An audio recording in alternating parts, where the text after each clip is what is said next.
सबसे इंटरेस्टिंग कहानी ये कि 1100 साल पुरानी है भगवान जगन्नाथ जी की रसोई। जिस रसोई के बारे में आज हमने आपको टाइटल डाला हुआ है कि जहां 15 मिनट में 17,000 लोगों का खाना बनता है। क्या है ये रसोई की कहानी, आइए मैं आपको वो बताता हूं। पुरी में भगवान की जगन्नाथ यात्रा जो है उस रसोई के साथ साथ बहुत ज्यादा मान्यता रखती है। जानकारी इसलिए भी आप लोगों को जानना जरूरी है क्योंकि कुछ चीजें ऐसी होती हैं जो आपको गौरवान्वित कर देती हैं। देखिए, हमारी रीति रिवाजों में, हमारे कल्चर में, हमारी परंपराओं और मान्यताओं में ऐसी बहुत सी चीजें हैं जो परमार्थ से जुड़ी हैं। परमार्थ से मतलब दूसरे की भलाई से जुड़ी हैं। भलाई में आप सोचकर देखिए कि जब आप इतनी बड़ी संख्या में लोगों को यहां देखते हैं तो ऐसे लोगों के खाने पीने की व्यवस्था के बारे में भी आपका मन तो करता होगा। पुरी में भगवान जगन्नाथ की रथ यात्रा जब निकल रही है तो ऐसी स्थिति में रसोई में लाखों लोगों का प्रसाद बनेगा। ये दुनिया का सबसे बड़ी रसोई है जहां प्रतिदिन 1 लाख से ज्यादा लोग खाना खाते हैं। साथियों, भगवान को दिन में 6 वक्त का भोग लगता है जिसमें 56 तरह के पकवान बनाए जाते हैं और यह पकवान जो है यह फिर महाप्रसाद मंदिर परिसर में ही मौजूद आनंद बाजार के अंदर बिकता है। जगन्नाथ मंदिर की रसोई 11वीं शताब्दी के राजा इंद्रवर्मा के रूप समय पर शुरू हुई।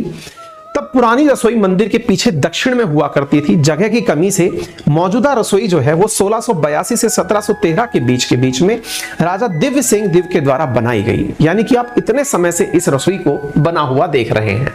थोड़ी खासियत देखिए इस मंदिर की रसोई की जो मैं आपके सामने है यहां पर साझा कर रहा हूं, आप इसे देखें।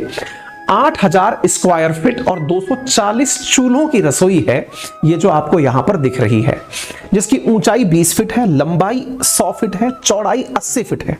रसोई मंदिर के दक्षिण पूर्व दिशा में है और इस रसोई में उत्तर में गंगा और यमुना नाम के 2 कुएं हैं, वेल्स हैं, जिनके पानी से ही भोग बनाया जाता है। गंगा और यमुना के पानी से ही यहां पर भोग बनता है। मैं एक चीज आपसे फिर कहना चाहूंगा, ये जानकारियां सभी से साझा करिए। साझा इसलिए भी करिए क्योंकि ये आपकी विरासत है, आपका कल्चर है। आप लोगों के साथ जब इन्हें साझा करते हैं, देखिए मेरे पास पढ़ाने के लिए, आपको बताने के लिए बहुत सी चीजें हैं, लेकिन कल्चर पर मेरा ध्यान इसलिए गया क्योंकि मुझे लगा कि कुछ चीज मुझसे भी छूटी हुई थी। यानी कि मुझे पता चला तो मुझे बहुत अच्छा लगा। हो सकता है आपकी अपनी अपनी प्रकार की मान्यताएं हों, आप में से कुछ साइंटिफिक टेम्परामेंट के लोग हों जो इस प्रकार की चीजें करना पसंद करते हो कि सर क्या बातें कर रहे हैं आप, लेकिन मुझे गर्व है मेरी विरासत पे, है ना। तो ऐसी चीजों पर जब मुझे गर्व है तो मुझे क्यों नहीं उन्हें साझा करने में गर्व हो। तो आइए आपको और चीजें बताते हैं कि किचन की खासियत सुनिए। साथियों, आप यहां पर ये जो किचन देख रहे हैं इसकी तस्वीरें जो हैं इनमें 240 चूल्हे हैं। ये चूल्हे आपको दिख रहे हैं, मिट्टी के से चूल्हे दिखाई दे रहे हैं। इन चूल्हों के अंदर 9 से 10 मिट्टी के बर्तनों को रखकर खाना बनाया जाता है। ये चूल्हे के अंदर देखिए ये मिट्टी के बर्तन रखे हुए हैं, है ना। इन बर्तनों में 240 चूल्हे हैं इस रसोई के अंदर जहां खाना बनता है। और इंटरेस्टिंग बात यह है कि ये पूरा की पूरा खाना 800 लोगों की देखरेख में बनता है। यानी कि यहां पर आपको लोग काम करते हुए दिख रहे हैं, ये एक ही परिवार के लोग हैं। और इंटरेस्टिंगली ये जो आपको मिट्टी के बर्तन दिख रहे हैं ये हर भोग के अंदर नए उपयोग में लिए जाते हैं और ये कई पीढ़ियों से भोजन निर्माण का कार्य कर रहे हैं। 500 रसोइये हैं जो इस भोजन का निर्माण करते हैं और 300 से अधिक सहयोगी हैं जो भगवान का भोग बनाते हैं। इन परिवारों के बच्चे 12वीं साल के उम्र से ही, 12 साल के जब हो जाते हैं उसी समय ये काम की देखरेख सीख जाते हैं ताकि पीढ़ियों तक ये काम आगे चलता रहे। रोज लगभग 700 हांडियों में ये जो मिट्टी की बर्तन जिनको आप हांडी बोलते हैं इनमें भगवान का भोजन पकता है और एक बार भोग लगने के बाद सभी हांडियों को तोड़ दिया जाता है। मिट्टी के हैं तो वापस मिट्टी भी इस प्रकार से रिजनरेट हो जाती है और अगले दिन नए बर्तनों में फिर से भोग बनता है।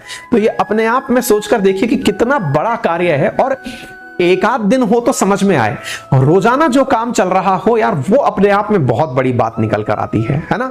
700 छोटी बड़ी मिट्टियों की हांडी में भोग पकाया जाता है जो कुम्हारों के करीब 100 परिवार बनाते हैं। आप सोचकर देखिए 700 रोजाना हांडियां यहां उपयोग में ली जाती हैं। इनमें से 4 बड़ी हांडियां मिट्टी के बर्तन होते हैं, 6 मीडियम हांडियां, 5 छोटी हांडियां, 3 तरह के बाउल कटोरे और 3 तरह की प्लेट यहां पर उपयोग में ली जाती हैं। जो बड़ी हांडी होती है उसमें एक बार में 100 लोगों के खाने जितना चावल को भर के बनाया जा सकता है।